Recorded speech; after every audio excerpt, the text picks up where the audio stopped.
Hi, everyone. On behalf of Cenosco, it is my pleasure to welcome you to our 26th Asset Integrity webinar. My name is Ivana. I'm the event strategist here at Cenosco, and I will be hosting this webinar. Today, we're going to dive into the topic of functional safety in the digital era. We're pleased to welcome Cenosco's senior domain expert, Peter, to this discussion. Peter is a functional safety expert with over a decade of experience in the field. Before joining Cenosco in 2021, he worked at Shell PNT, where he served as a LOPA chair and SIF lifecycle consultant. At Cenosco, Peter is the IMS SIF Pro domain expert and tool trainer. Hi, Peter. How are you doing today? Hey Ivana, I'm doing great, thank you. Perfect. Then I would also like to welcome Eshel. With a diverse background in the oil and gas industry and software development, Eshel is passionate about leveraging technology to solve real-world challenges. He focuses on creating innovative solutions that drive meaningful change and elevate user experiences. At Cenosco, Eshel is the IMS SIS product manager. Hi, Eshel. How are you? Hi, Ivana. Hi, Peter. Doing well. Thank you for asking. Perfect. So today, following the discussion, we will open the floor to questions. We have already received a few in advance, but please feel free to drop any additional ones in the chat. If we don't answer them right now, we can also get back to you via email post session. Lastly, please note if for any reason you experience a bad connection, a refresh of your browser would normally do the trick. So, okay, now it's time to move on to the discussion. Peter and Eshel, the floor is yours. Thank you very much, Ivana, for that introduction. So, just to give a quick overview of the agenda that we have for today, we will start discussing about how the functional safety landscape is changing and is evolving. After that, we will dive a bit more into two very well-known terms, but quite important in the industry and mostly in safety, such as auditability and traceability. We will discuss about configurability as a strategic advantage, how customizations play a role in functional safety. Then we are going to discuss about integration. And before our last part, we are going to look ahead of some trends that we see for the future into functional safety domain. After all those topics, we will leave some time for Q&A where we will be addressing some questions that are coming from our audience.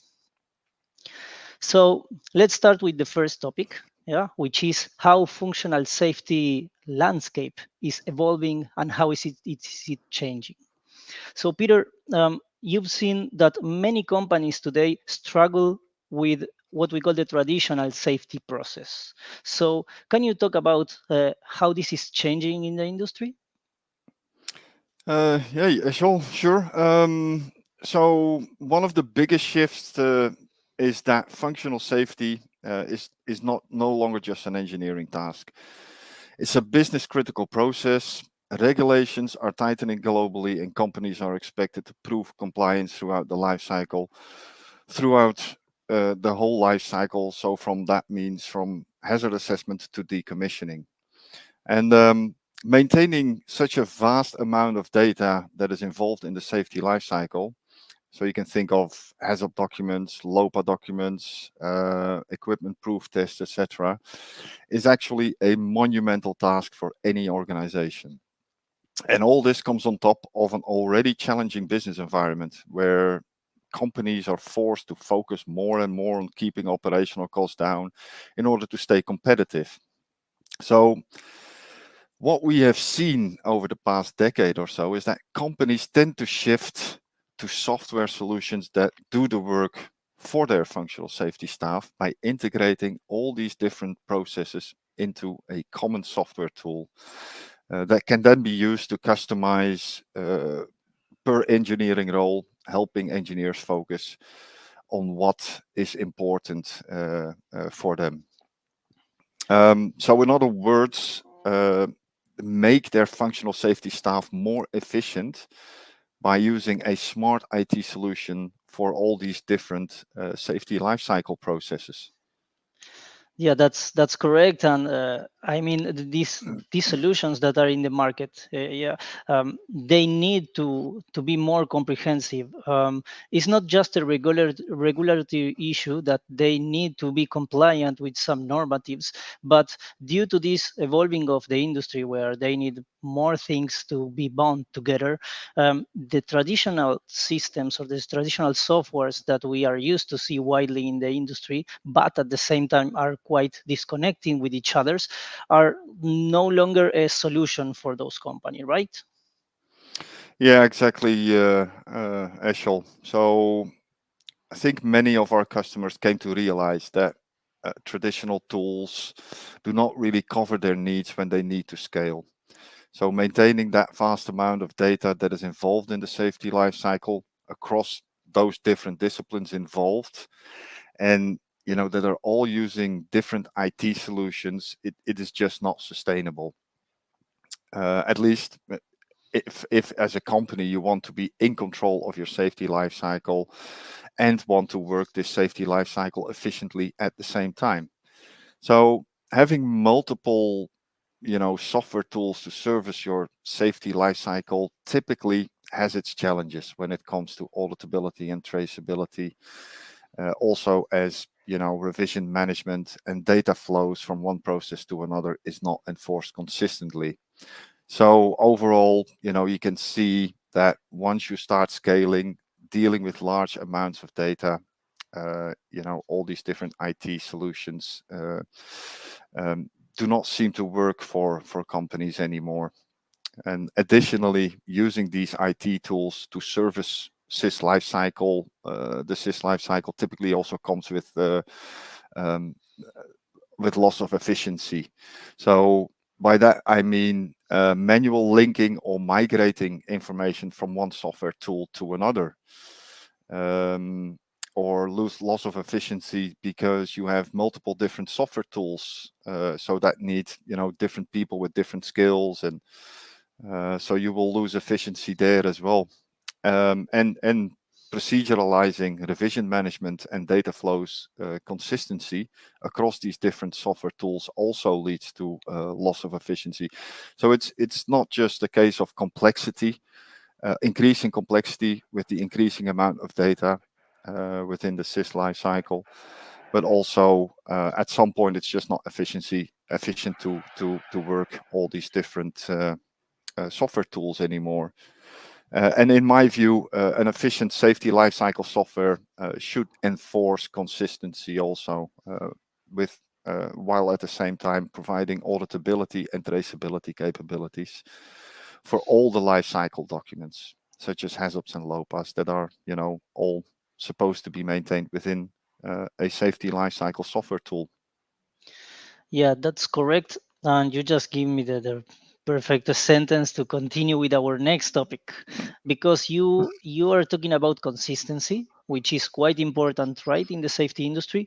But you also mentioned auditability and traceability, right? And those two concepts are very known in the industry, but sometimes we confuse, or we don't know exactly what we are talking about when we talk about auditability and traceability. So can you explain it a bit about what means to have an auditable and a traceable process in place?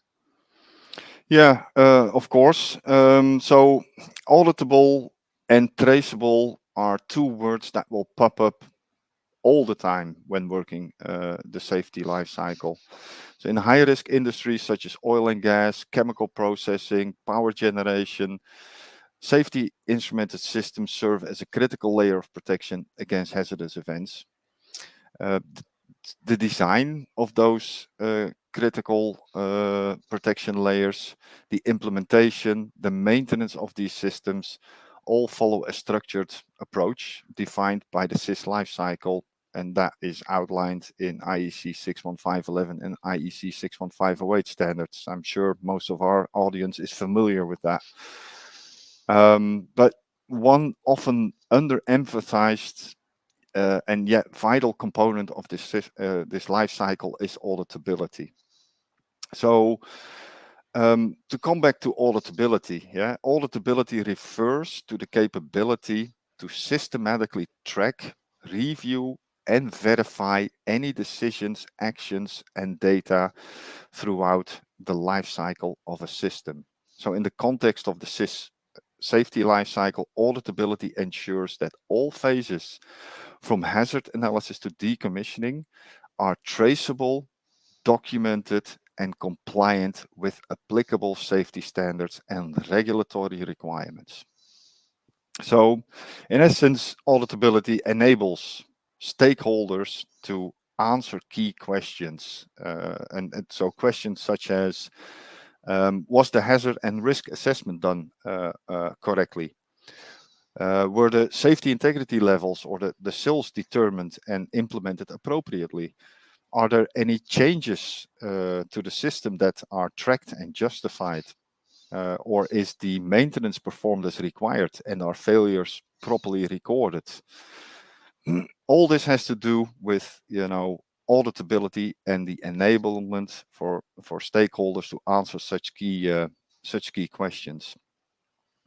And why is this important? Well, first of all, auditability is important for regulatory compliance. Process safety regulations require documentation and evidence of compliance with functional safety standards. And auditability provides the necessary transparency to demonstrate due diligence and avoid legal or financial penalties, perhaps. Secondly, auditability is also important for life cycle traceability. And here the traceability comes into play. So to explain a bit more about this, the SIS life cycle involves multiple, phases, and each is building on the previous one. So you can think of HAZOP trickles into LOPA, LOPA trickles into SIF design, SIF design trickles into proof test intervals, and so on and so on. So auditability and traceability ensures continuity and consistency by providing a historical record of the decisions, the risk assessments, the system designs, and validations. So this adds to an argument actually that I often make about how a single software solution for these multiple phases of the SIS life cycle can greatly benefit this traceability. And thereby also increase the efficiency while maintaining that traceability. So looking at importance, so why is auditability important for various reasons? We touched on regulatory compliance, we touched on traceability, but another reason is also from the perspective of change management. Auditability and traceability are important there too. So if you have any modifications to SIS components or changing operating conditions that can affect the overall, system safety, an auditable change management process ensures all changes are, assessed for impact, are approved, are implemented correctly, and are fully documented. And again, if you can do all that in a single software solution where changes are made, let's say in a HAZOP document that trickle down to all the downstream processes, such as LOPA, automatically with aligned revisioning of these documents would be greatly beneficial to any company using such a single software solution, and also add to the efficiency for that. And then maybe lastly, what I would mention about auditability and why auditability is important is from the perspective of incident investigation and continuous improvements. So when incidents or near misses occur, audit trails and traceability of your tool help identify any root causes and corrective actions so that over time, actually, auditability starts even contributing to a culture of continuous safety improvement.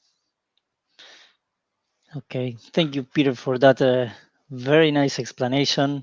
Now I get the idea, right? Auditability and traceability are quite related. One needs from each other, and auditability as such helps you getting better result in many of the process that you just mentioned, such as apart from the regulatory compliance, we have the change management and the incident investigation, right? The auditability sets you the way of doing things so you can take the most of it in each scenario.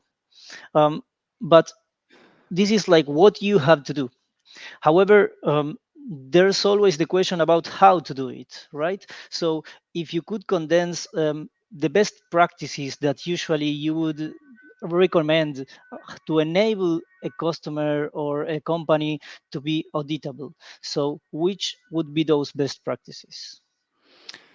Yeah, so that is a tough one, I think, Eshel. It's never easy to condense a vast topic such as auditability into a few words, but some best practices to enable auditability would be maintaining a clear and complete documentation, I would say. Um, so that means from the onset of the project, ensure comprehensive documentation of hazards and risk assessments, SIL determinations and verifications, SIS architecture, proof test procedures and results. Um, that would be one of the best practice, sorry, that I can mention. Another best practice would be to implement electronic lifecycle management tools, plain and simple. Yeah, use software platforms that support functional safety lifecycle management. And these tools, they centralize the data, they automate record keeping, make it easier to track changes, generate reports, and conduct any audits. And if I would have to condense it to some other words would be a best practice would be enforcing rigorous change management. And also performing regular functional safety audits and training your personnel in documentation and compliance, I would say. Those are quite some practices, but I totally understand that this is part of the everyday job in many of our customers. And yeah, I know it's not easy to condense everything in just some words, but thank you for sharing that. And also, since you were talking about adopting um, an electronic life cycle management tool, um, we see the case, as we were saying before, that traditional softwares that are like widely used but require some integration and some extra features are not enough today for our customers. So some functionalities that maybe before were nice to have and were useful today are becoming mandatory. So some example of these functionalities that we are mentioning in order to implement those best practices that we are talking about are, for example, when we talk about revision management, when we talk about event history, to, as we said before, right, maintain your processes traceable, approval logs, the approval rights that we have to implement, the reports, even the custom queries. So we need to cover and to ensure that all this is in place in order to really cover the whole SIS life cycle.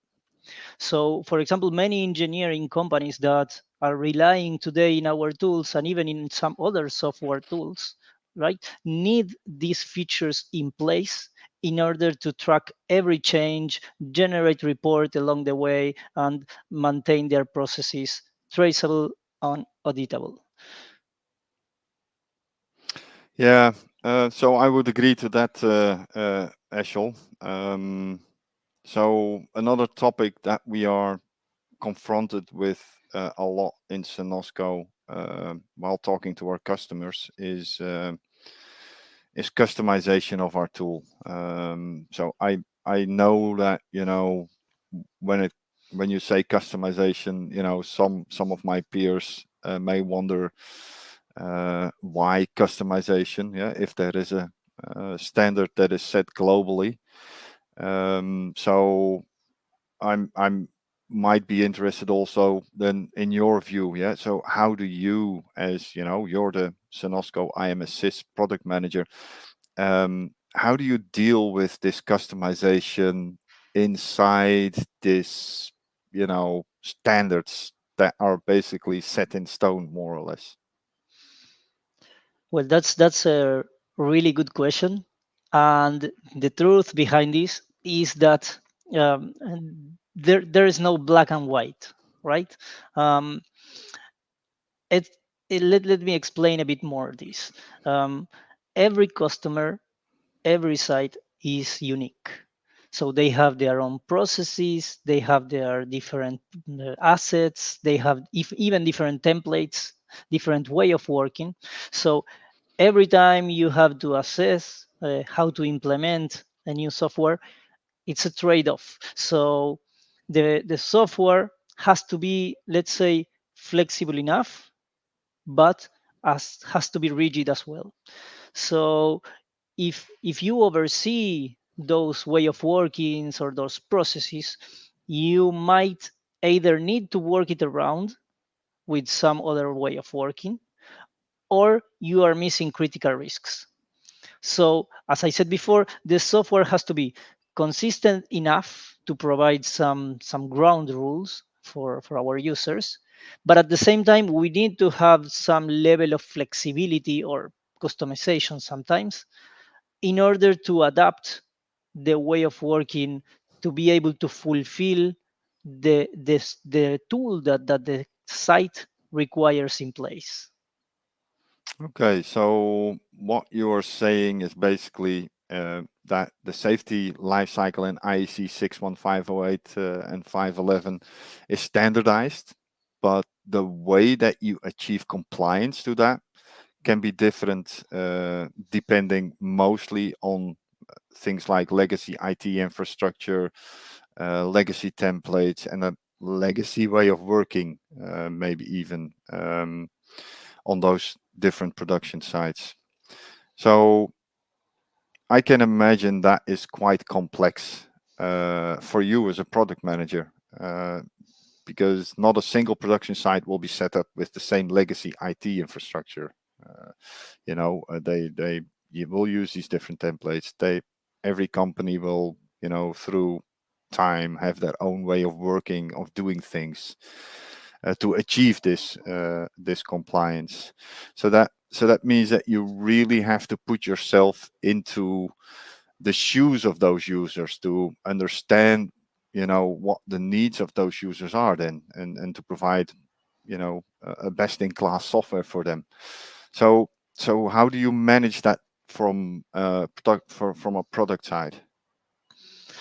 Well, in order to be able to assess how much you are gonna let the software be flexible, how much you are gonna say, hey, this is the standard, the way to do, and the way to go, let's say, you first need to be able to understand the process and to put yourself in your customers or your users' shoes. So one thing that we use from product side that is very effective and it's essential, I would say, is a feedback tool where we can collect, we can condense, and even we can reach out to final users if needed. So we can get all that feedback, and based on the needs, then we can set up our priorities and define our roadmap. So for example, this year we've implemented a new feedback tool which is called Intercom, which has an AI powered chatbot, and this allows us not only to give a 24/7 support service to our customers, which is great. Whenever they need help, they have it right there, but also it helps us understand if a feature that is requested or an improvement item that is being submitted by a customer, what is the reason behind that. It helps us understand if it's a nice to have, if it's a must, if it's critical or not. What is the problem that lays behind the request that we have there. Of course, sometimes we need to reach out and to work together with our users to understand what we are covering with the new feature. But this way of interacting with them is helping us a lot to understand what we need to develop. And one example of what we have developed in the last year was the flexible risk assessment matrix.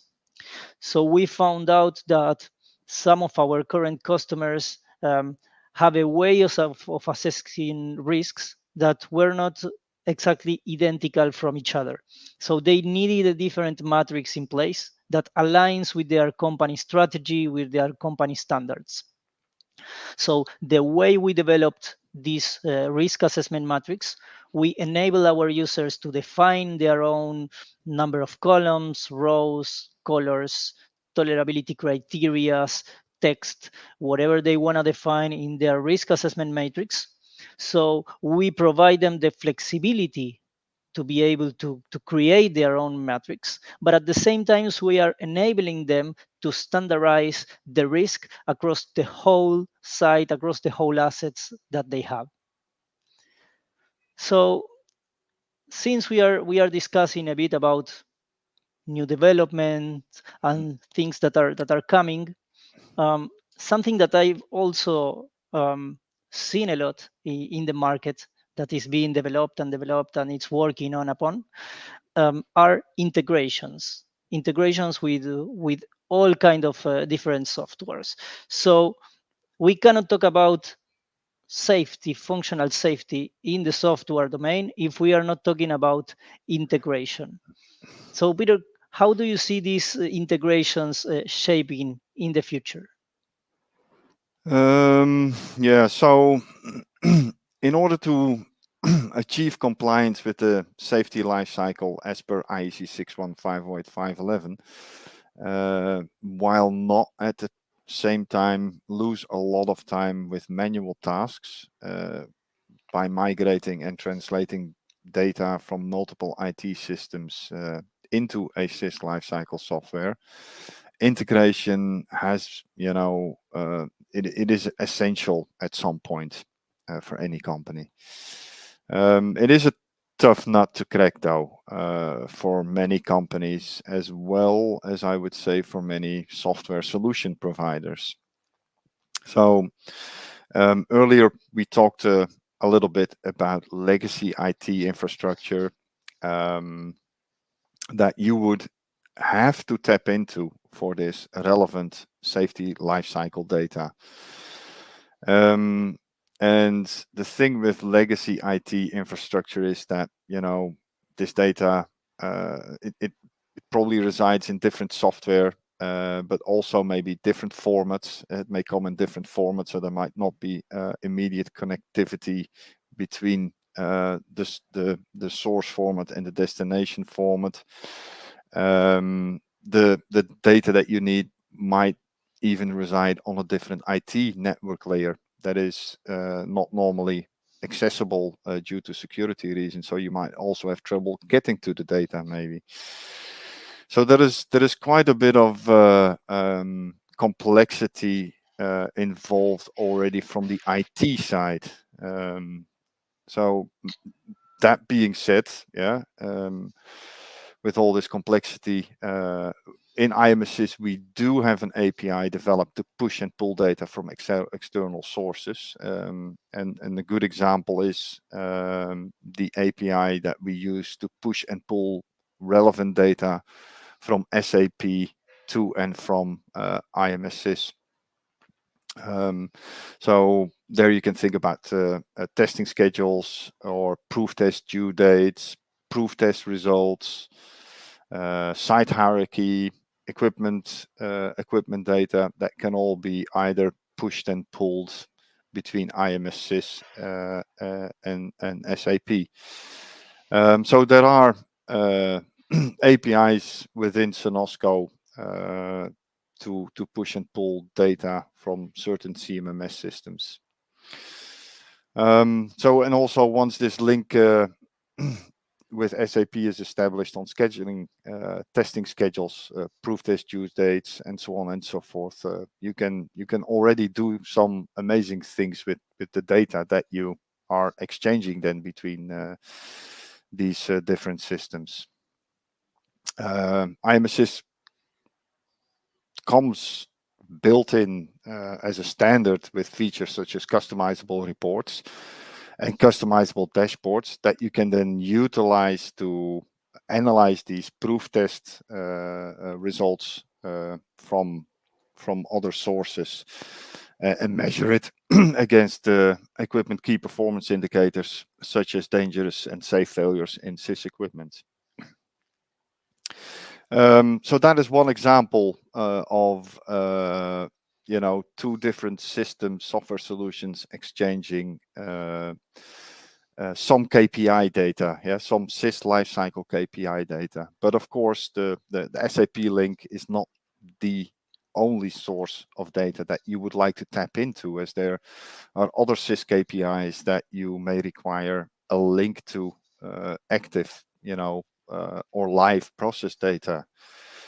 So I don't think we would have the time to go into this in all the way into that detail, but if our audience is interested in hearing more about this specifically, our previous webinar that we did with our technology partner Hexagon was actually on this topic, and so maybe then our audience can look up this webinar recording that we did from the website. It's called Measuring Sys Performance Against Sys Key Performance Indicators, and it's a really interesting webinar. So if you're interested to learn more, go to our website and look that one up, please. Thank you, Peter. I can confirm. I've personally seen this webinar. It's really great. A lot of insights that I got from there. It gets even some technical in some parts, right? So Yeah. it's really good that you can, let's say, bring back to the ground some rules regarding all these things that sometimes seems like quite far away, like normatives that we have to implement. So yeah, for all our audience that are interested in how we get compliant by using these APIs and these integrations, I also recommend that webinar as well. So as we were saying, integrations are now a must, right? One of the big things that, for example, IMSCs has compared to its predecessor, which is SIFPRO, is that IMSCs is part now of the IMS suite. So we brought all the safety studies that we had into the IMS suite. And this opened the door for a lot of integrations with the information, with the data that we have related to our safety studies. So using those APIs that we were discussing about, you can relate now the design phase where you have your HACCPs, your LOPA, and your SIFs, and your failure rates, and your frequencies, and all this information. You can relate those one now to the operational phase where you are measuring what's really in the field. So this enlarge the whole ecosystem, right? And give our customers a more comprehensive software that can cover, as we say, the whole SIS life cycle.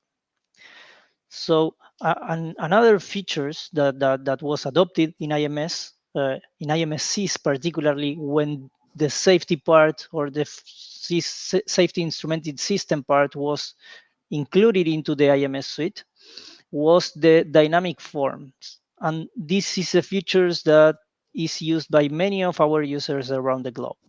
So the dynamic form are a data collection tool, yeah, that allow users to collect data from the field, and they can enter different sections, values, the different tables, even add attachments or standardize different way to collect that data.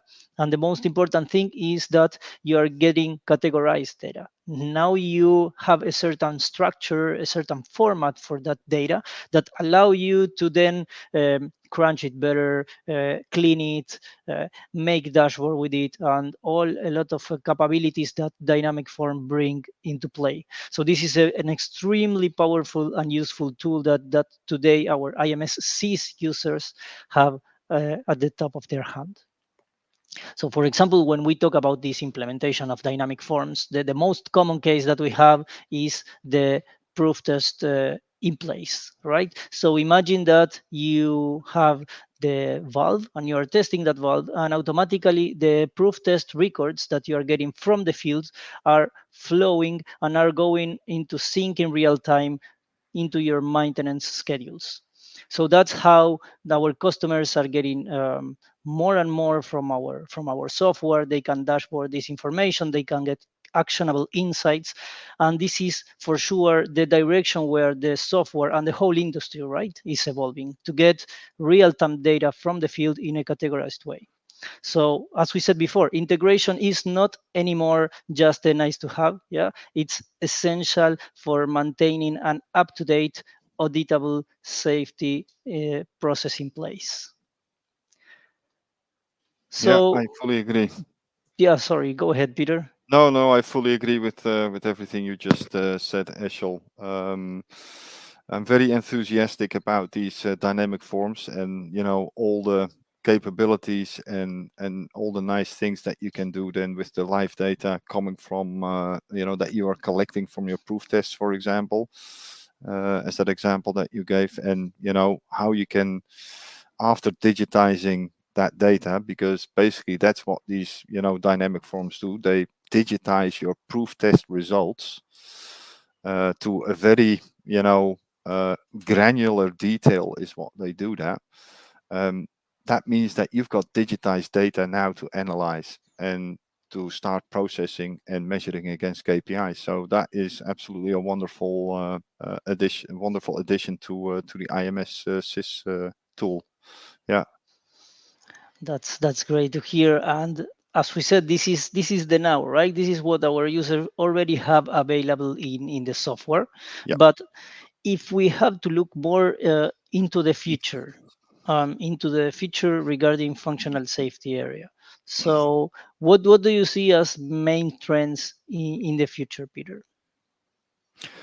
Um, that's a good question. So if I had to pick some trends that I would see in the market, they would be, I guess, further increased integration between systems that contain data that is relevant to the safety lifecycle.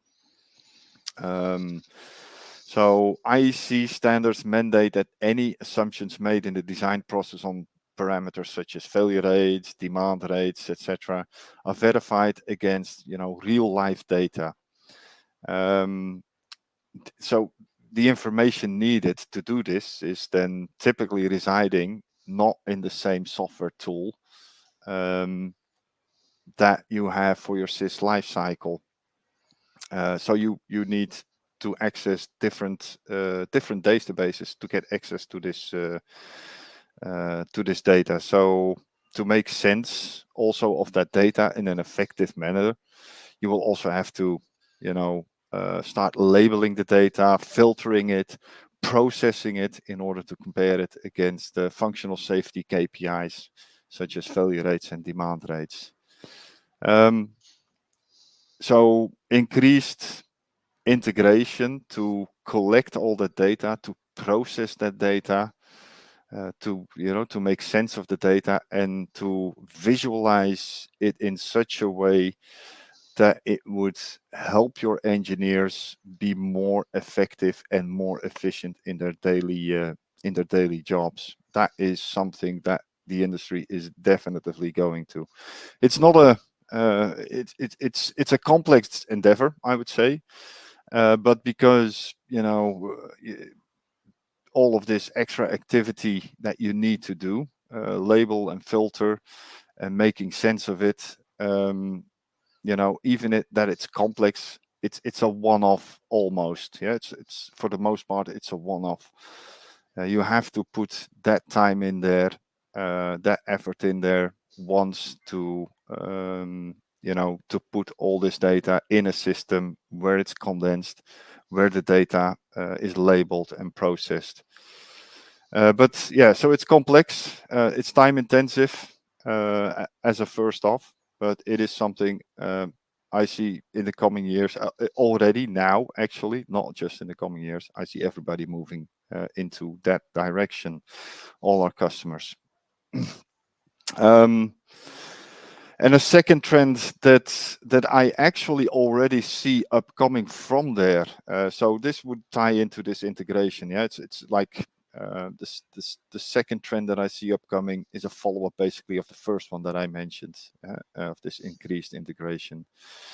So once you have all this data available and processed, and labeled from all these different systems, there is already some customers that start thinking about utilizing that data to present the data in such a way that it helps engineers and managers alike to focus on what is important,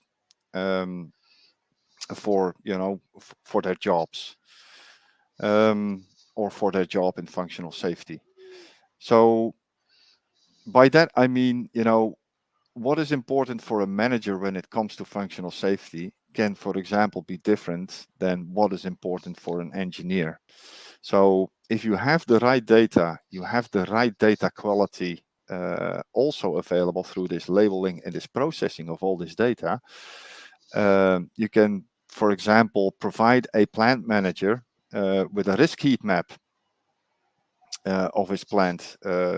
So show a plot plant on his screen with different colorations of different levels of risk, maybe in his plant. So if you are a plant manager and you turn on your computer in the morning, you want to know basically what is the state of my plant. Yeah, I've gone home yesterday, I come back this morning, what is the state of my plant? I want to see it just quickly, just in one view, what the state of my plant is.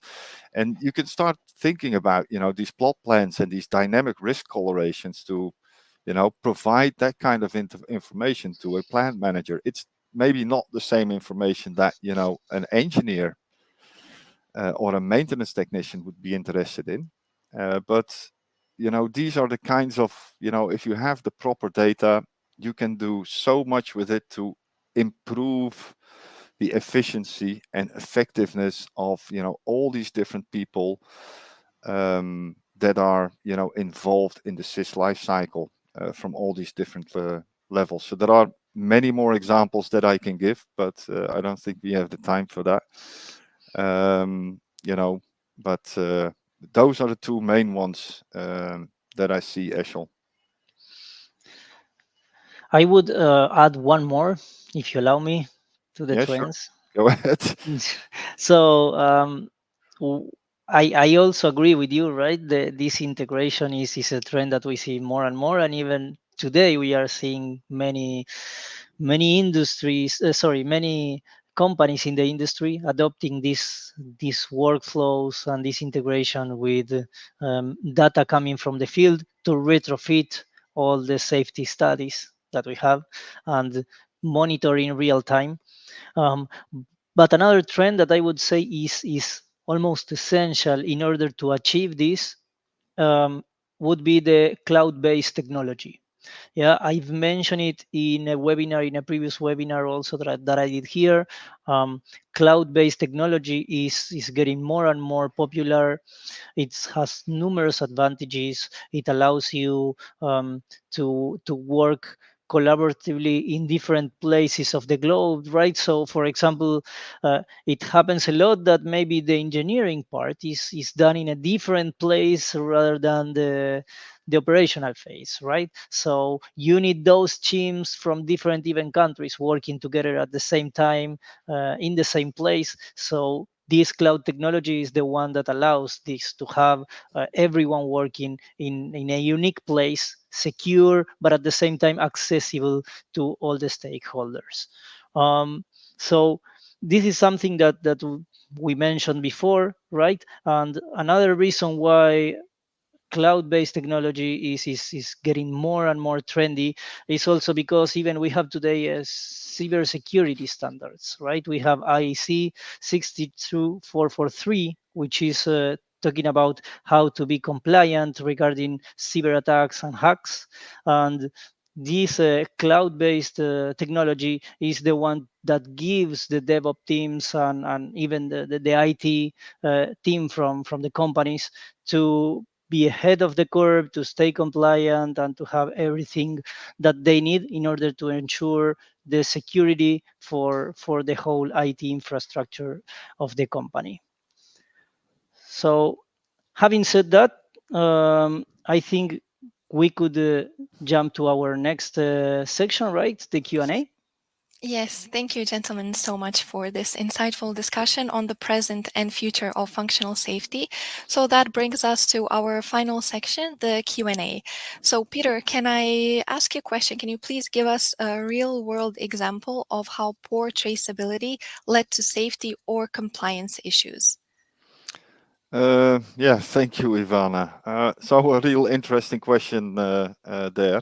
Um, I do have more than one example, probably, but one that always stuck with me is one where I was brought in to that company to do all the rework. Um, that was a company that had two safety incidents in a very short time, just a few days apart from each other, or maybe a week apart. And this involved hydrofluoric gas. So it was a health and safety issue. Two big releases of that gas. Um, Shortly following, each other. So authorities were alerted by this. So authorities were alerted by these two incidents in quick succession, came to that particular company and started asking them about, what happened.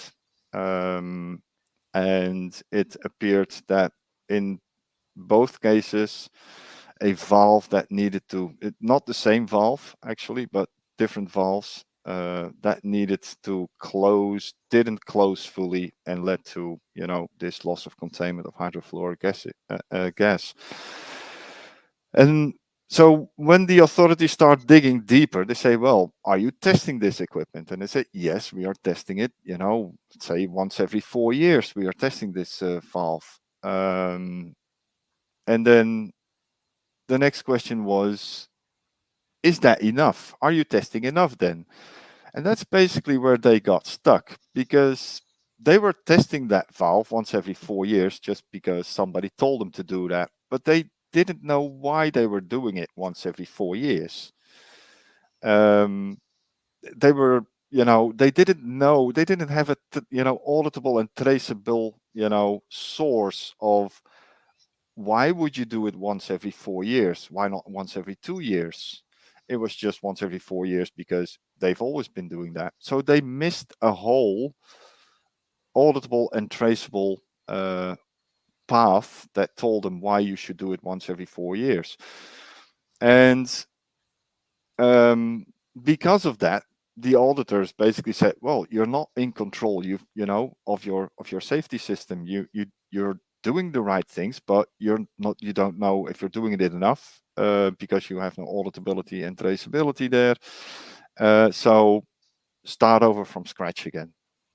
So this was a whole site that had to do a rehasop, a relopa, and all the SIFs had to be again, based on the results from the HAZOP and the LOPA, had to be recalculated again.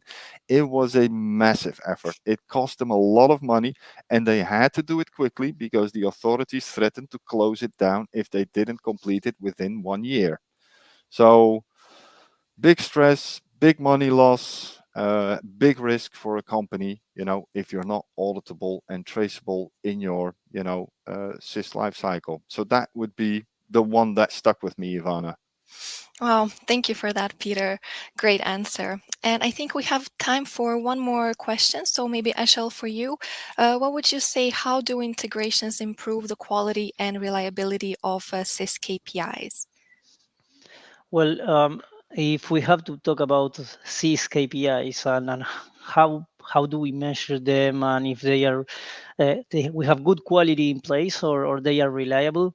Um, let's start from the beginning, right? The KPIs that you said for your safety integrated system firstly are based on assumptions or prior use that you claim to have. You know about your equipment because you've been using them for quite a long time, and then you use the field from the data in order to retrofit and validate your initial assumptions, right? So this integration with the data historians from the field, with the instrumented system that we have up and running and giving us a whole lot of data to be analyzed and to be then used to check our initial assumptions.